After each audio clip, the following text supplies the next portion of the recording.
এই হিন্দু বোনটি ইসলাম ধর্মকে নিয়ে কি বললেন, ভিডিওটা দেখে আসেন, তারপরে কমেন্টে জানাবেন। ধর্মের মন্দিরটাকে কি বলে ওরা? মসজিদে কোনোদিন তাস খেলতে দেখেছেন কেউ? আমাদের সনাতন ধর্মে একটা বাজে অভ্যাস কি জানেন?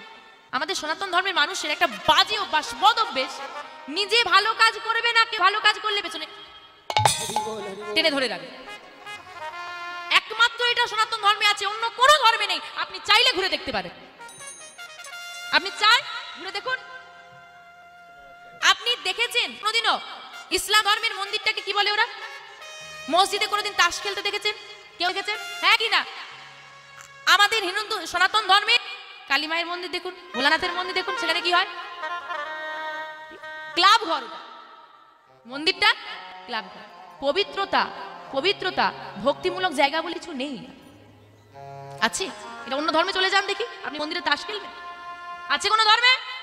একমাত্র আছে সনাতন ধর্মে। এগুলো বলতে গেলে খারাপ, যে বলবে সে খারাপ। হ্যাঁ, বাজে বকছি। আমরা ভুলগুলো দেখি, অন্যায়গুলো সহ্য করি, প্রতিবাদ করি না, আমরা বরং তাদের সঙ্গে সঙ্গ দিই। মন্দির একটা পবিত্র স্থান, মানুষ কত ভক্তি নিয়ে সেই মন্দিরে আসে।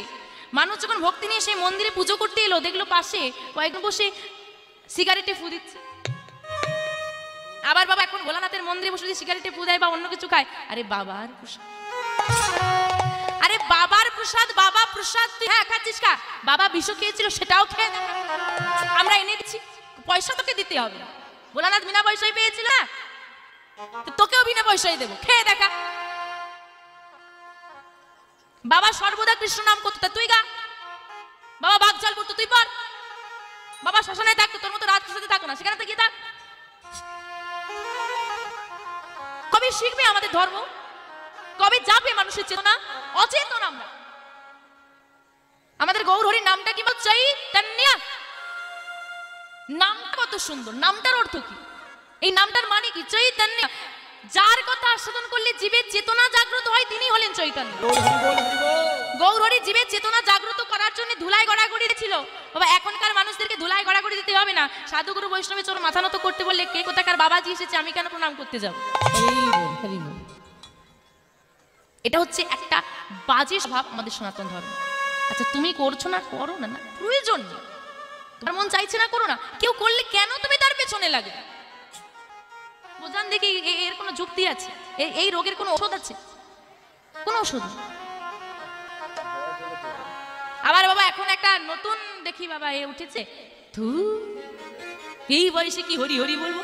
একটু বয়স হয়ে যায়, চুলগুলো পাকুক, দৃষ্টি ক্ষমতা কমে যায়, কানে শুনতে পাবো না, হাঁটতে পারবো না, হাঁটু মুড়ে বসে কীর্তন শুনতে পাবো না, তখন গুরুচরণ আশ্রয় করব, তখন হরি হরি বলবো। কখন বলবো? আসল কথা হচ্ছে যখন ছেলে ঘর থেকে বের করে দেবে, তখন হরির কাছে যাব, তার আগে যাব না। এটা হচ্ছে পরিষ্কার কথা। মানে একজনের কাছে আঘাত না খেলে অন্যজনের কাছে যাওয়া যাবে না। তা মা বলি, মেনে নিলাম আমি, তুমি বৃদ্ধ হয়ে গুরুচরণ আশ্রয় করবে, মেনে নিলাম। তোমার একটু বয়স হলে তুমি কণ্ঠের মালা পড়বে, তুমি বৃদ্ধ হবে, তুমি বয়স হবে, সে গ্যারেন্টি আমাকে দিয়ে যাও। গ্যারেন্টি দিতে পারবে কেউ? আরে আজ আমি আছি, কালকে থাকবো কিনা কোনো গ্যারেন্টি নেই। খুব কি অসুবিধে হয়? গুরুচরণ আশ্রয় করে কণ্ঠে একটা তুলসীর মালা পড়লে খুব কি অসুবিধে হয়? হয় খুব অসুবিধে। লজ্জা করে, লজ্জা করে। আচ্ছা বাবা এখানে 13 জন ভক্ত বসেছেন, বাবারা রয়েছেন, মায়েরা রয়েছেন, আমার থেকে অনেক বয়োজ্যেষ্ঠ সবাই। লজ্জা করে ছাড়া, ভালো করে শুনুন কথাটা, লজ্জা করে। আমি একটা কারণ কিন্তু বলে দিয়েছি, এই কারণটা ছাড়া দ্বিতীয় একটা কারণ দেখান কণ্ঠে তুলসীর মালা না পড়ার।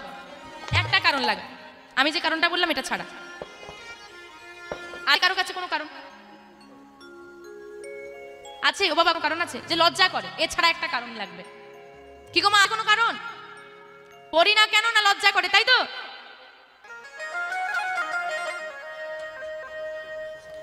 এবার বলি মা, দোষটা তোমার নয়, দোষটা তোমার মায়ের।